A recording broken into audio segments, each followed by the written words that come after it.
All right, Shabbosai, good morning. Let us begin.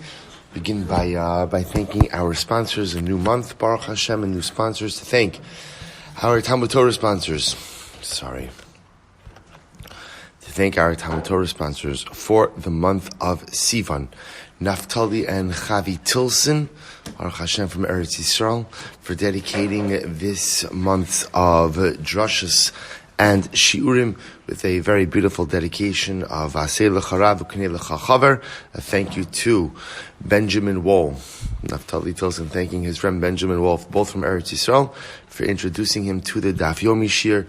May Hashem bless us all to finish the Daf Yomi cycle together and celebrate with a siyum together in Eretz Yisrael. Beautiful. To thank Marc Karstaedt for dedicating the shiur and drushos this month in memory of his mother Chana Bat Shraggai. To our week of learning sponsor, Leah Sol, in memory of her mother, Marguerite Streit, in commemoration of her 9th yard site. Our week of learning sponsor, Jeff and Karen Cohn, in commemoration of the yard site of Meir Axman, Meir Ben Mordechai, which is today Rosh Chodesh Sivan. Our Daf Yomi sponsors, Gabi and Shana Cohn, the Zecha Nishmas, Gabi's grandfather, Meir Axman, Meir Ben Mordechai, on the occasion of his yard site. Today we hope that in the merit of our Talmud Torah, all of the neshamas will have an aliyah, the families in Necham and Halavai, we should be Zochem Eretz Hashem to make the siyum on Yoma, as well as all of our subsequent siyum in Eretz Yisrael as well. And I both say, on that note, it goes without saying that we dedicate our learning in the zechus of our brothers and sisters in Eretz Yisrael, and Chodesh Baruch Hu should in Eretz Hashem bring a Yeshua for Am Yisrael soon. We watch the escalating situation with incredible fear and trepidation, confidence that the Shomer Yisrael will always take care of us and always watch over us, but yet with incredible fear for what our brothers and sisters are going through, sleeping in bomb shelters, the escalation and the nature, and leaving aside the unfairness of the coverage of this matzav. But that's unfortunately an age-old situation, the one-sidedness in which the world often sees anything to do with Am Yisrael and Eretz Yisrael. But again, that is what it is.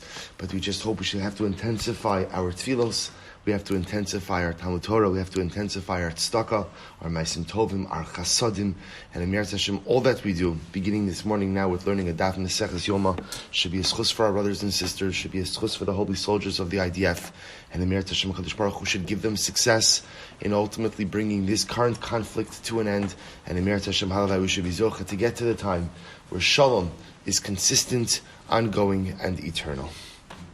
So with that, let us begin. So today's daf is Lamed Aleph 31, and we are picking up Meretz Hashem on the bottom of Lamed Amud Beis. So we left off with Amar Le Abaye the Rav Yosef. So it's 2, 4, 6 lines up from the bottom. Amar Le Abaye the Rav Yosef. Name Rabbanan de Pligi Alei de Rabbi Yehuda Kiben Zomasvirle. Sabaye said, let's assume, picking up on yesterday's conversation about this. Remember again, we are still in the midst of this conversation that began in the Gemara on Lamed Amud Beis. The Mishnah introduced us to the idea that Ein Adam Nichnas La'azara La'avoda Afilutar Achiyitbal. That any time you come to the Beis Hamikdash, you have to go ahead and immerse in a mikvah prior to going ahead and entering. We had a machlokes between Benzoma and Rabbi Yehuda about the nature of this tvila. Benzoma said it's a din daraisa. Din daraisa kal v'chomer, learned that from a pasuk on our days. Rabbi Yehuda said srach tvila. It's not a din daraisa, it's a drabanan, and it's there for one simple reason. As a reminder, that if when coming to the Beis Hamikdash in the event that you were tameh and you forgot about your tumah, this way when you have to go to the mikvah, you'll remember, I'm tameh, and you'll go ahead and remedy that status before entering in. So this machlokes escalated a little bit. We brought in the Rabbanan, we brought in Mitzora, so now the Gemara picks up with this. Only Rabbi Rav Yosef. So Rabbi said Rav Yosef, Neima, Rabbanan de Pligi Alek de Rabbi Yehuda, Ben Zoma Sviralu, it must be that the Rabbanan who argue on Ben Zoma, who argue on Rabbi Yehuda, hold like Ben Zoma. V'hai diktani Mitzora, lohodiacha kochod Rabbi Yehuda. And the only reason we brought up the case of Mitzora, I will say, was why?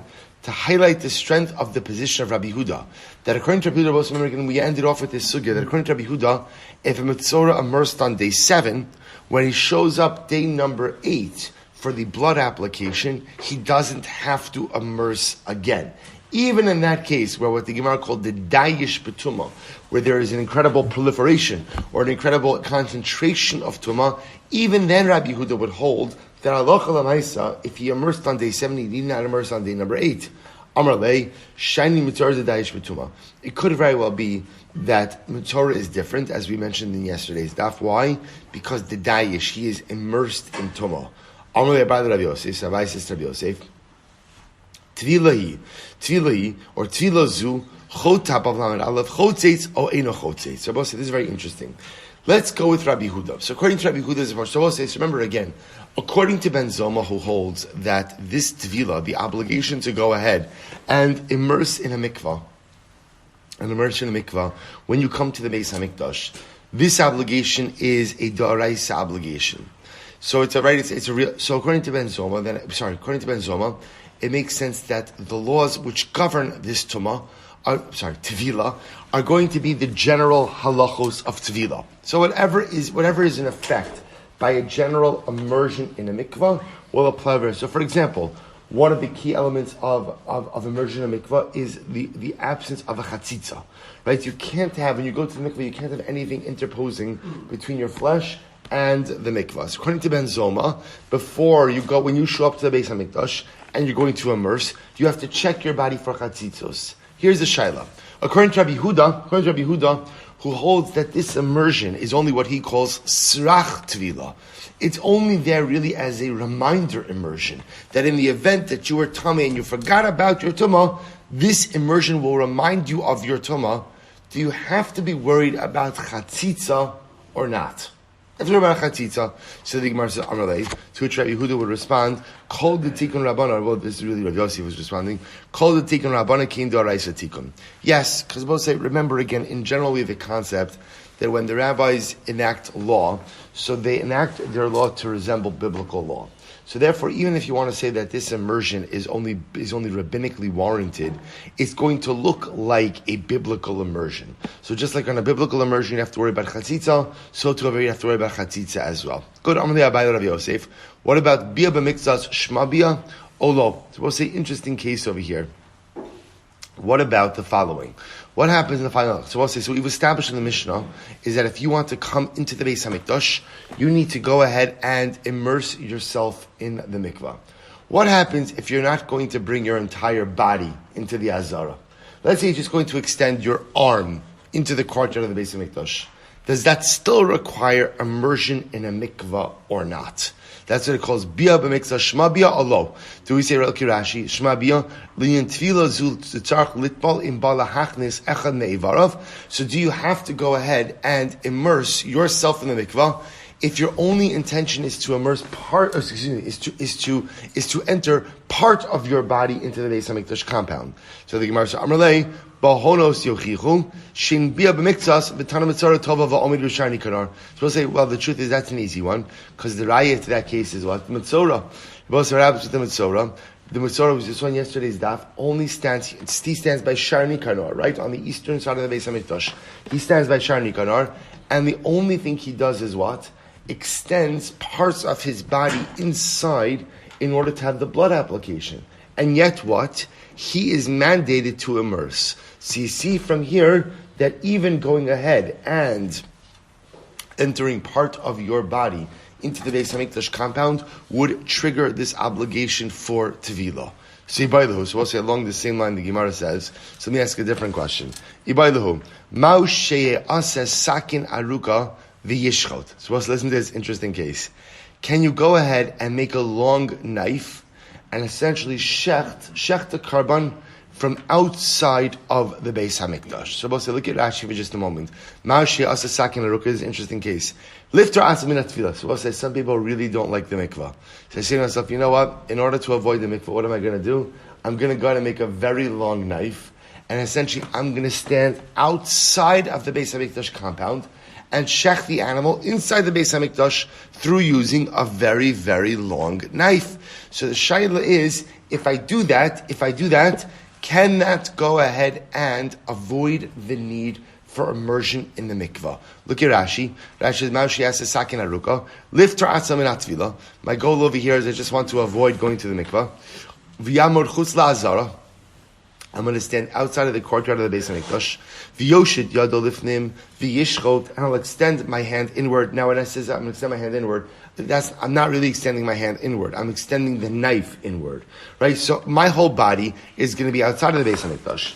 The knife is going to extend into the Beis Hamikdash. So does that work? Mi miftar b'hachi ben atem. I'm reading Rashi. O Dilma. By tvila, or by tvila, or the in hachshira karban lo kami bailan the afagav the amin biwachos ushach hachshira the sam bizvachem berabak. So I just want to point out, Rashi says over here, the Gemara does not delve into whether or not such a shchita works, because the Gemara presupposes that such a shchita works.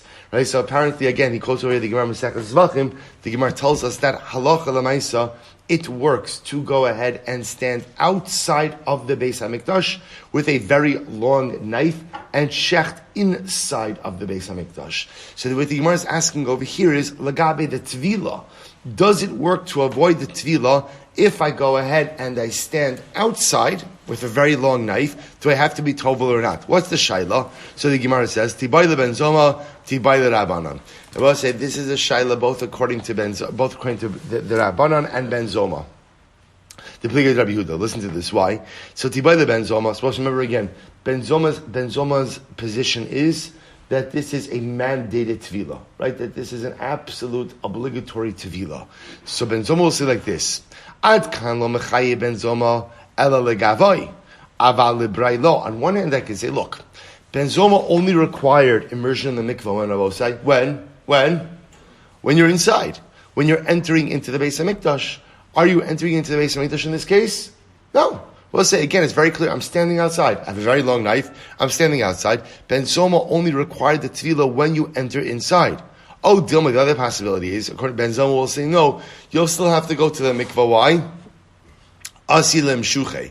Because you may be drawn into the Beis Hamikdash. As Rabbi say, there's a concern that since you are affecting a process inside of the Beis Hamikdash, you could understand how it could come up that even though your intention is to remain outside, you may end up entering inside. So because of that, Benzoma will say, or as say, what Benzoma is saying is like this: look, any time that you're conducting a process inside the Beis Hamikdash, even if you think you're going to begin by remaining outside, there's always the possibility of entry. So because there's a possibility of entry, you have to go to the mikvah. So I'll say that's the two studs according to Benzoma. On one hand, we could say that Benzoma wouldn't require an immersion because, hey, you're not entering. On the other hand, Benzoma might require an immersion. Why? Because you may come to enter. Similarly, Tibay the Rabbanon, the Pligi Aled Rabbi Huda. There's also a question according to the Rabban who argue on Rabbi Huda. How so? Ad kamo kam Rabbanon hasam de lo ka'aver avoda. Aval hacha de ka'aver avoda lo. Because it will say, could very well be that in the case of the Rabbanon, who say that kol adam lo bo tvila, that a regular person doesn't require a tvila when he comes to the Beis Hamikdash, that's because he's not doing an avoda.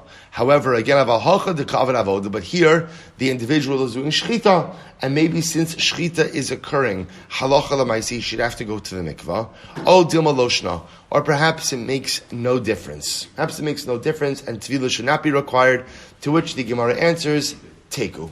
So we'll say the Gemara ultimately again leaves this question unanswered. I will say I think there's, the case itself is very interesting, and I think that there's an incredible metaphorical significance in it as well, which is, I will say, as follows: that sometimes in life we work so hard, right? We work so hard in order to avoid a particular circumstance, right? When in fact we'd be much better served just engaging and just confronting the circumstance instead of spending so much time on the workaround, right? Isn't it interesting over here what's happening in this case? And obviously, this case is just trying to be illustrative, trying to kind of bring out the intricacies in the halacha. But isn't it fascinating? You have a guy who doesn't want to go to the mikvah for whatever the reason.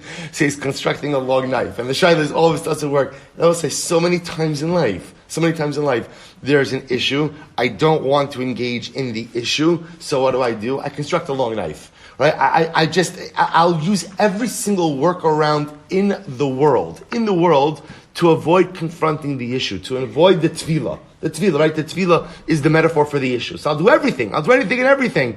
Meanwhile, Abba said, the amount of effort that is expended in working around your issues often far surpasses confronting and dealing with the issue itself, which is such a profound message embedded in this Gemara. Don't make the long knife. Just go to the mikvah. Go to the mikvah. Shech the carbon normally. Whatever the challenges are, confront them, deal with them, engage them. Because although it feels so tempting to work around our issues, at the end of the day, it's much more exhausting and often not very productive. Let's say number 2, the Gemara says something so beautiful.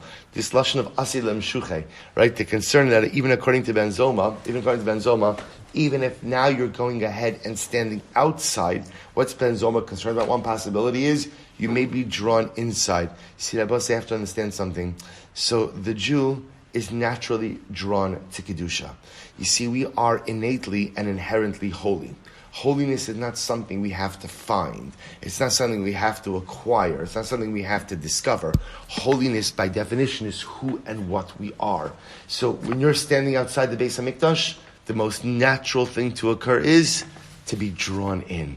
I would say sometimes all we have to do is get out of our own way. If we are not as holy as we want to be, it's not because we can't be. It's often because we self-sabotage, we pull the rug out from under ourselves, and we don't let ourselves take advantage of our own opportunities.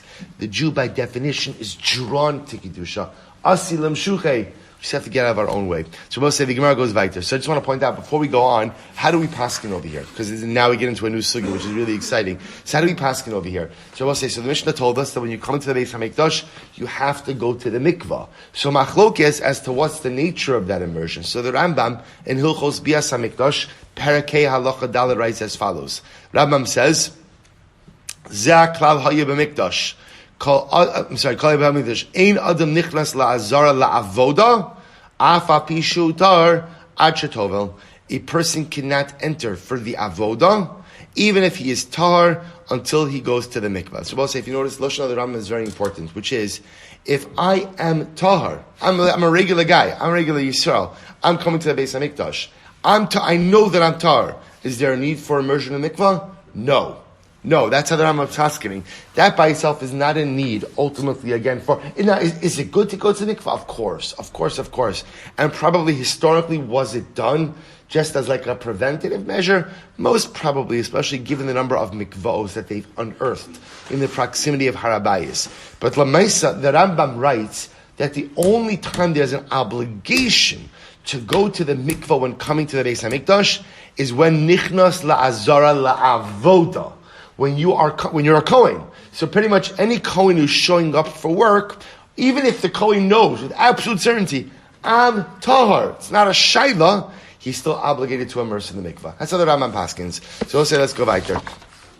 Chamish tevilos ba'asar kiddushin tovos. So remember again, the Mishnah said that over the course of Yom Kippur, the Kohen Gadol does 5 immersions in the mikvah and 10 kiddushin. Right, so remember again, there's some people who do that every Shabbos, 10 kiddushin. Right, they'll say, but again, what I want to point out over here, the 10 kiddushin, kiddush refers to kiddush yadayim v'raglayim, right? Sanctification of the hands and feet, washing the hands and feet from the kior. So 5 immersions in the mikvah, 10 kiddushin. So it says the Gemara Tanu Rabbanon. Let's analyze Tanu Rabbanon. Chamish tevilos v'asar kiddushin tova kohen gadol umekadish bo bayom. Brisa supports the Mishnah. The Kohen Gadol immersed 5 times over the course of Yom Kippur and 10 kiddushin. So v'kulan bakodesh bebeis haparva. All of these immersions took place in the sanctified part of the Beis HaMikdash compound, in the Beis HaParva, chutz merishona shahaisa b'chol al gabi shar hamayim, except for the first immersion in the morning, which took place b'chol. We'll call it in an unconsecrated part of the Beis HaMikdash, in a mikvah that was on top of the Shar Hamayim, u'betzad lishkaso haisa. And this mikvah was next to the Kohen Gadol's chamber. So we'll say, what are we referring to over here? So first of all of the immersions of the day were performed right here. Right? Remember, this is the mikvah over here of the Lishkas Beis HaParva. Right, this is the Beis HaParva mikvah over here. You can see it's square Yudches. It's square Yudches. You have the little blue circle over there, which represents a mikvah. And I both say again, in that compound, Tesvav, Tezayin, Yud Zayin, you see, Lishkas HaMelech, Lishkas HaParva, Lishkas HaMadichin, that's where they kept the salt for karbanos, that's where they went ahead and they cleaned out the animals from the karbanos. So ultimately, again, all of the immersions took place over here in circle Yud Ches. With exception, the Gemara says, of the first immersion. The first immersion, we'll say you see Nun over here.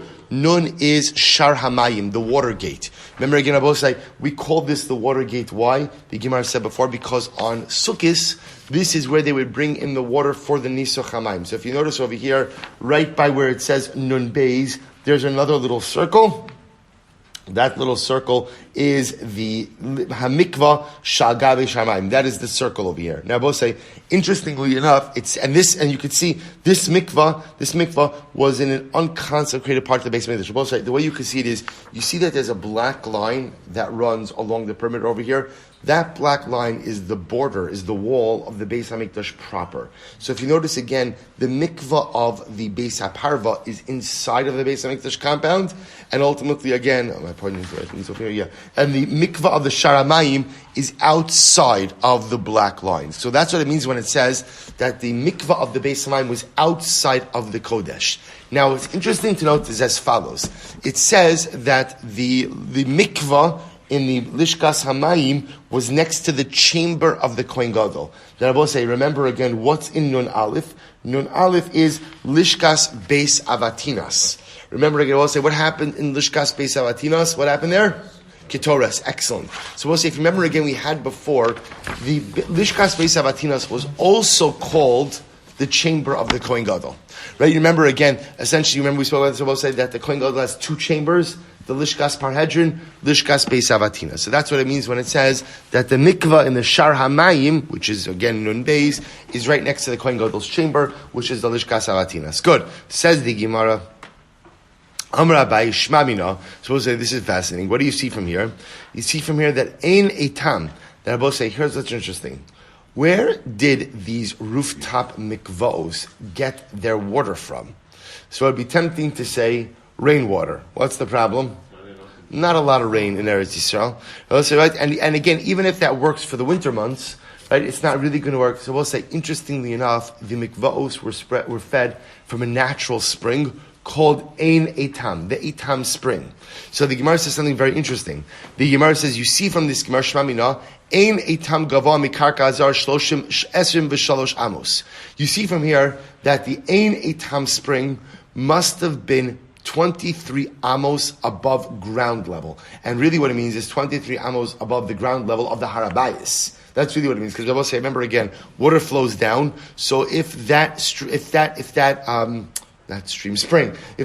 is going to feed the mikvah and the sharamayim, it has to be higher than the sharamayim. We're going to see where the calculation comes in just a moment. And the Gemara therefore says it must have been at least 23 amos high. Why? The Gemara says, here we go. Disnan, kol ha'psachim shahayu sham, all the entranceways in the Beis HaMikdash, gov han esrim amma v'rachman esr amos, they had a height of 20 amos and a width of 10 amos. Chutz mishal ulam, with the exception of the ulam, which had a larger width and height. V'tanya, v'rachat b'sara b'mayim v'mei mikvah, kol b'sara, sorry, the pasuk says, he shall wash his flesh in water. This refers to the waters of a mikvah. Kol b'sara, and when it says kol b'sara, all of his flesh, mayim shekol gufa ola bahen. You have to have enough water in the mikvah that the water could cover the entire body. V'kamhein, and how much water covers the entire body. Also, you've seen this Gemara many times with our journeys in Shas. Amma al amma birum gimel amas. So we'll say it's the area of 1 amma by 1 amma with a height of 3 amos. That is the minimum amount of a mikvah in which one could immerse their entire body. V'shiur chachamim me mikvah arba'im sa'ah. And Chazal establishes Rabosai as the minimum amount of a mikvah of 40 sa'ah. Right, so the measurement is 1 amma by 1 amma with a height of 3 amos. But again, Rabosai, we colloquially refer to that as 40 sa'ah of water, which is the minimum amount of water to create a proper mikvah. Now, Rabosai, now watch this. Amud Beis. So therefore, again, what just happened over here? So the Gemara says the height. Remember again, just to put this together, the Gemara says the height ultimately again of the doorways in the Beis HaMikdash, of the entranceways, the gateways, was 20 amos. So that means Sharamayim, upon which the mikvah is situated, is what? is 20 amos high. The mikvah itself has a minimum height of 3 amos.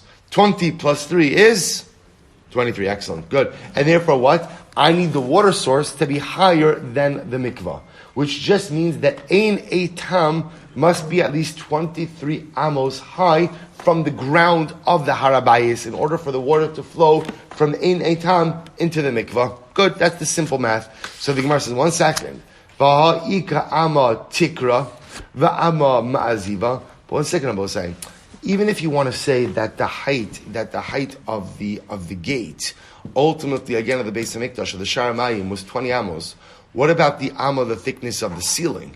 Furthermore, again, I both say, if you're constructing a mikvah, right, a mikvah needs a floor, right, the ma'aziva, because otherwise you have what was the right term, a seepage issue, right? You need to go ahead and seal the mikvah, otherwise you're going to have a leakage issue. So isn't it really higher than 23 amos? Because you have the amma thickness of the ceiling, you have ultimately again the floor of the mikvah, to which the Gemara says none of that is a problem. I'll tell you why.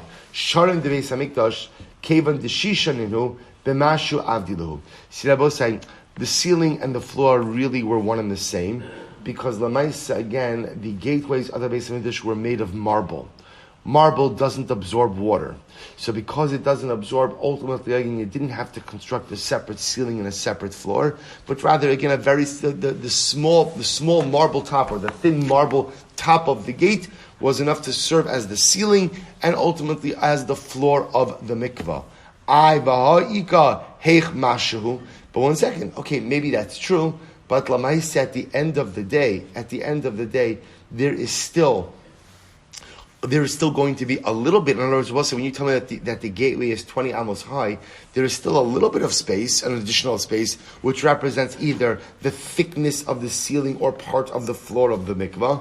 To which the Gemara says, "Kivun de lo havi amsa lo chashiv lo." See, Rabbi say, interestingly enough, in the world of measurements, halacha l'maisa, when something is less than an amma, it doesn't really show up. So while it may be true that really it's the height of the gates were 20 plus a little, if the little is less than an amma, we don't reckon it in halacha. Therefore, I will say just interesting. So I will say the takeaway from here is that remember, here's what to keep in mind. How many immersions in the mikvah on Yom Kippur? 5. Right? Number of kiddushin sanctifications were 10.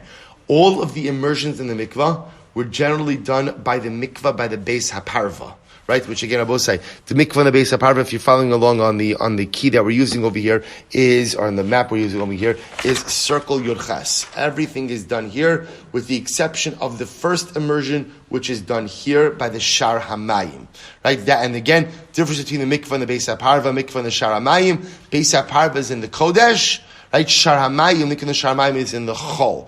All the Gemara just showed over here, and we'll discuss why that is. We'll discuss why the first immersion is done in the Chol. Again, all the Gemara just said, just interestingly enough, where was the mikvah and the Shar Hamayim fed from?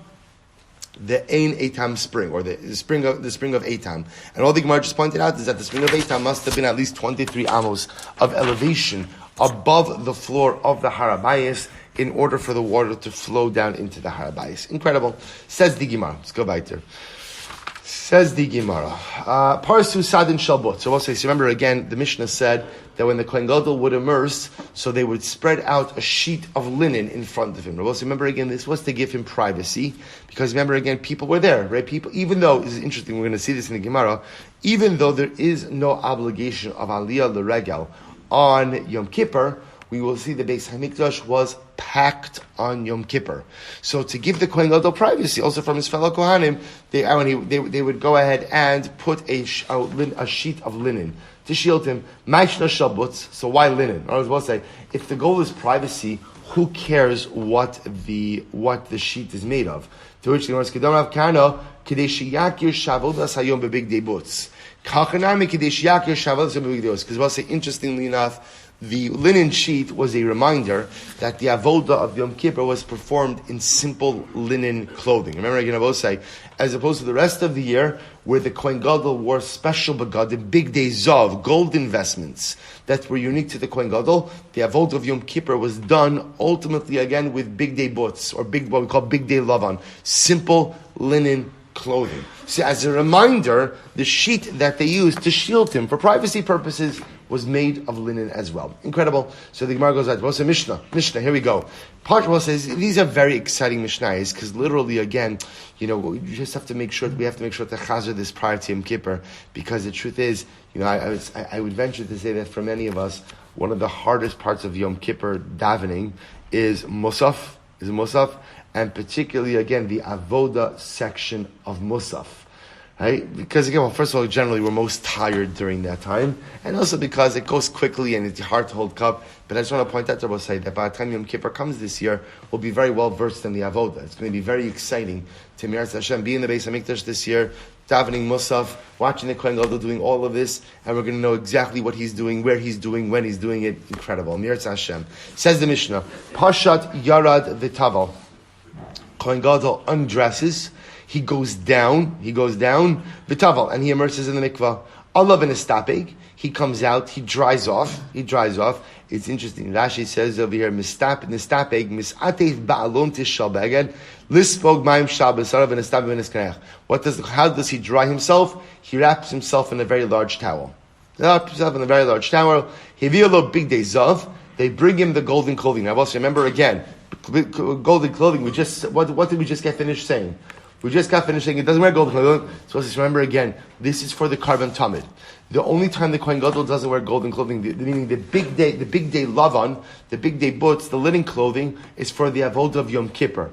We're not up to the Avodah of Yom Kippur yet, because the first order of business for the day is the Karban Tamid. And the Karban Tamid is a regular daily sacrifice. And as such, the Kohen Gadol dresses in his regular big day Kohen Gadol that he uses every day for the Karban Tamid. So they're both saying, remember, first immersion, quick review, where is the first immersion happening? First Tevilah?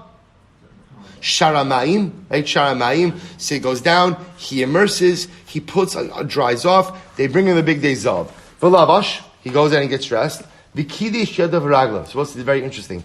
After he gets dressed, he does kiddush yadayim v'raglayim. Now this is very fascinating, because remember, he just came out of where? Just came out of the mikvah.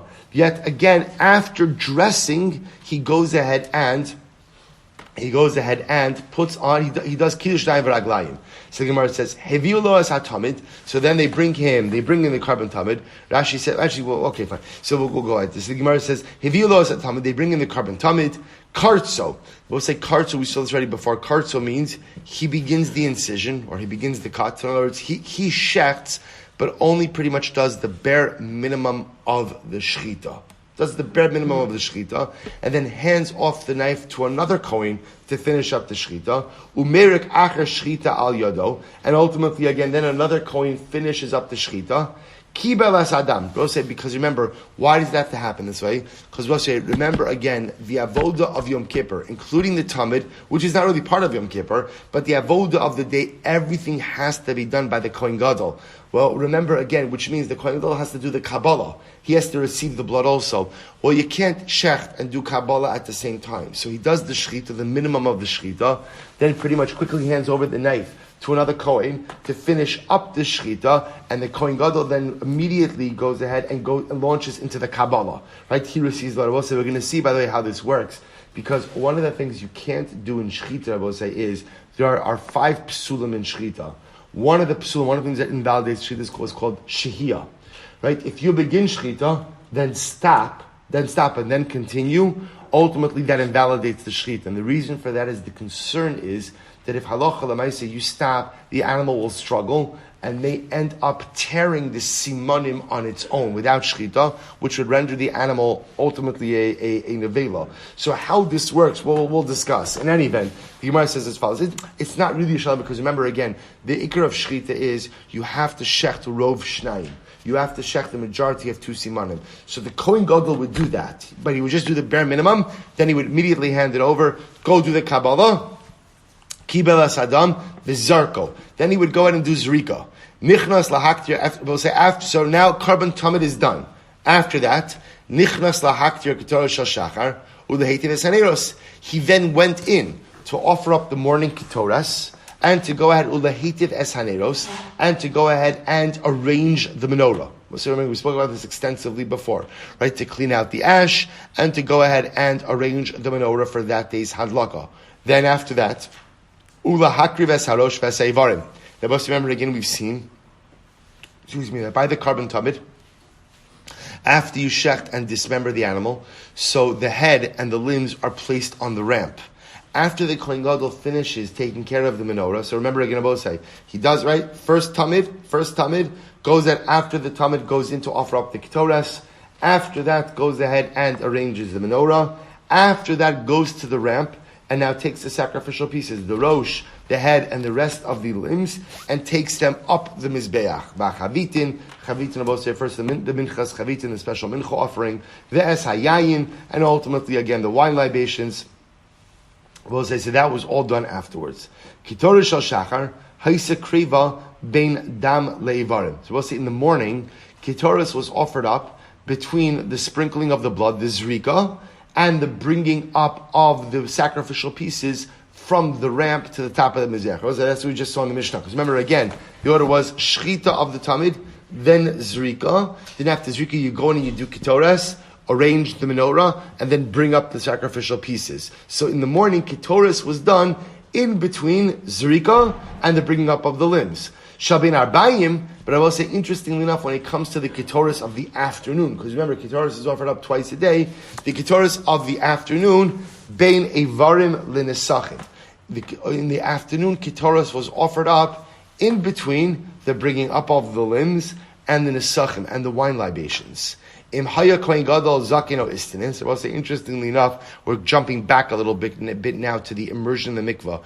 What happens if the kohen gadol was older, or was an istinis? Istinis means a fastidious or sensitive person. What would they do? Matilin leso chatzonin kedei shetafik tzinasan. See, both say, remember, there were no heated mikvaos in the Beis HaMikdash, right? These mikvaos were cold, especially if you understand that they were heated by natural springs. Bepashas, they were cold. So we'll say, so therefore, the Gemara says over here, now remember, where did the Kohen Gadol, or where did the Kohanim go to warm up? In general, the Beis HaMikdash, right? You could get cold, it's a marble floor, you're working barefoot. Where do they go? The Beis Hamokad. Remember again, in the Beis Hamokad, there was always a fire that was burning, and that was there to allow the Kohen to warm themselves. But what happens if the Kohen is elderly or a bit of an istinis, and he doesn't like the ice-cold mikvah? They would pour in hot water. So they pour in hot water in order to go ahead and take off. I don't know that it makes it warm mikvah, but at least the Lamaisa takes away the chill. That's lashon of shetafik tzinas. It means to take away the chill of the mikvah. Good. Says the Gemara. Amru Rabbanan kamei de Rav Papa. So the Rabbanan said over this Mishnah in front of Rav Papa, and they said as follows: Ha delok Rabbi Meir.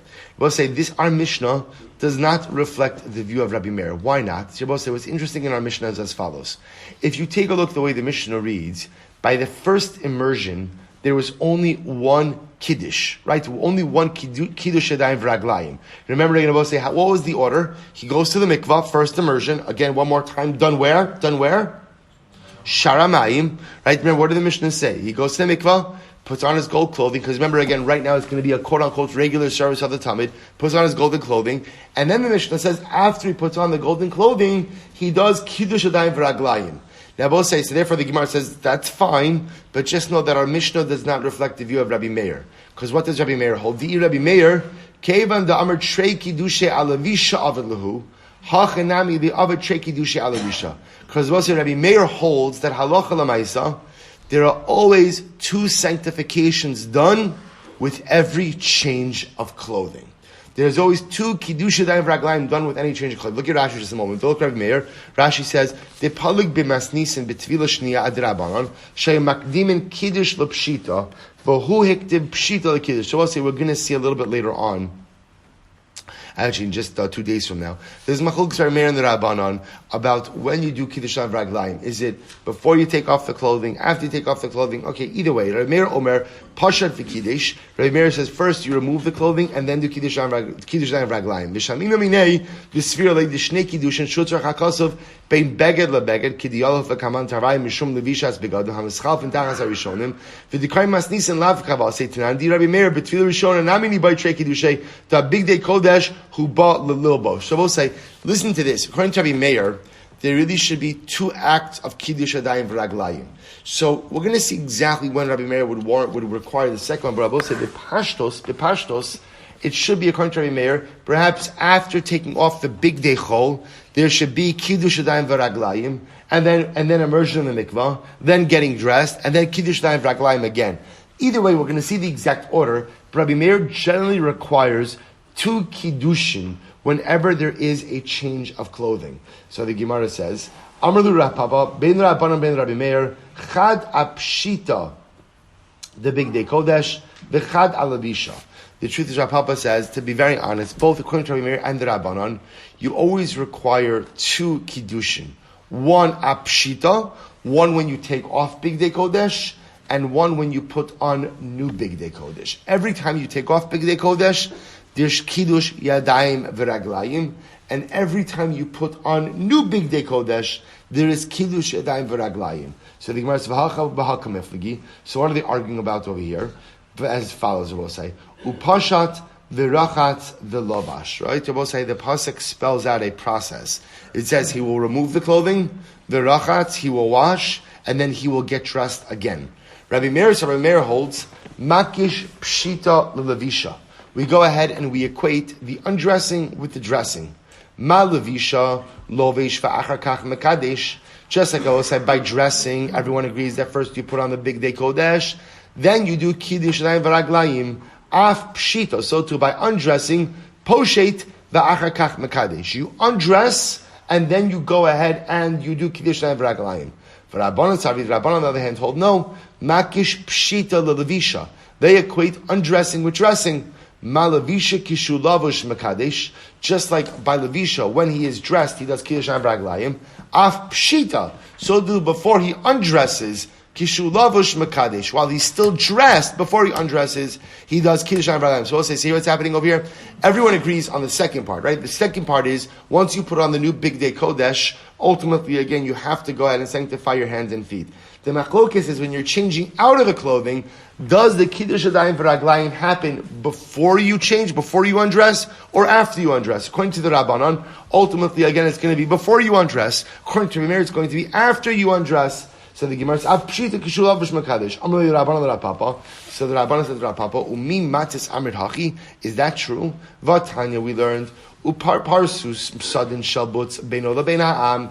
So remember again, we learned before that when the Kohen go to the mikvah, they go and they hold up a linen sheet between him and the people. Pashat v'yarad. He undresses. He goes into the mikvah. V'tavel. Allah v'nistapek. He gets on. He comes out. He dries off. Hevi'ulo big days of. They bring him the golden clothing. V'lavash. He gets dressed. V'kidesh yadav v'raglov. And then he goes ahead and sanctifies his hands and feet. So we'll say, take a look at Joshua just a moment. We'll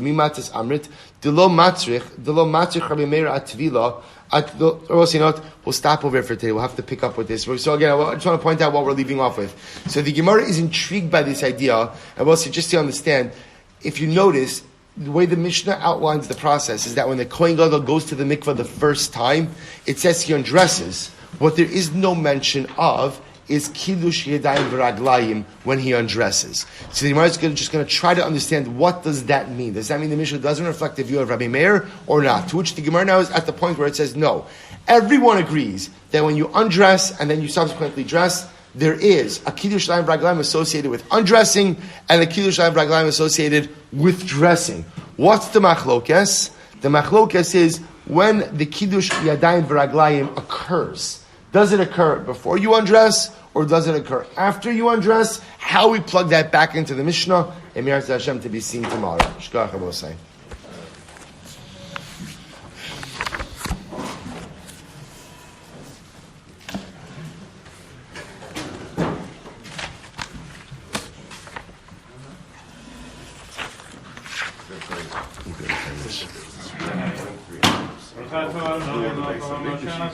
Think about this.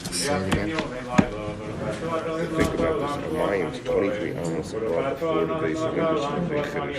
The way we see the base of English it just shows all these layers of Toma that we have. The goals and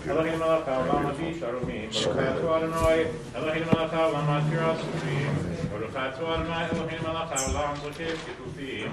Baruch Adonai Elohim melech haolam hakaretz al hamoyim. Baruch Adonai Elohim melech haolam shasei kol tzarki. Baruch Adonai Elohim melech haolam hametim mitzadik ader. Baruch Adonai Elohim melech haolam asher Yisrael b'gvura. Baruch Adonai Elohim melech haolam asher Yisrael b'sifara. Baruch Adonai Elohim melech haolam anosem le'ayif koach.